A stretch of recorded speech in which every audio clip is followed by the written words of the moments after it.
E aí pessoal, muito bem-vindos a mais um vídeo. Como configurar a Smart TV da LG, tá? E como conectar a internet e baixar, por exemplo, o YouTube para assistir vídeos. Bom, galera, primeiro passo, logicamente, é você ligar a TV à tomada e depois conectar na internet, tá? Essa é de 50 polegadas, a LG tem um modelo ali. Você clica em configurações de rede, utilizando aí o seu controle, e depois pressione a opção conectar da rede Wi-Fi. Em seguida você vai selecionar a conexão, lembrando que é preciso você conectar a internet primeiro para depois fazer uma conta e configurar passo a passo. Então você clica na conexão aí da sua casa ou da sua empresa, vai pedir a senha, você adicione a senha aí sem problema nenhum. Para exibir a senha, clica aqui abaixo, tá vendo? Tá escrito exibir senha. Pressione aí e depois digite selecionando as teclas aí abaixo. Bom, depois selecione a opção Enter.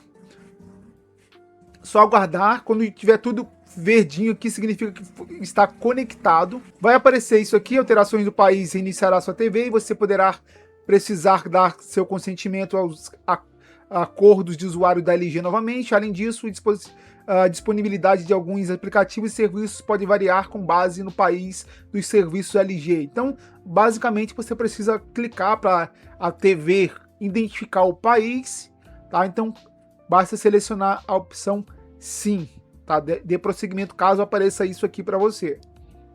Beleza, pessoal? Espero que você tenha conseguido cadastrar, conectar a internet na Smart TV LG, no caso essa aqui é de 50 polegadas, e também acessar o YouTube e outros aplicativos. Para baixar outros aplicativos, basta clicar no botão Apps e seguir o mesmo passo a passo que eu fiz aqui semelhante ao YouTube.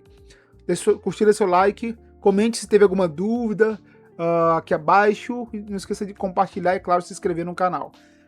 Caso queira adquirir a TV, deixei links aqui abaixo, TVs bem bacanas que pode te interessar. Link das TVs aqui da descrição do vídeo, beleza? Até o próximo. Assista esse que estão aparecendo aqui na tela. Até o próximo vídeo, valeu. Tchau, tchau.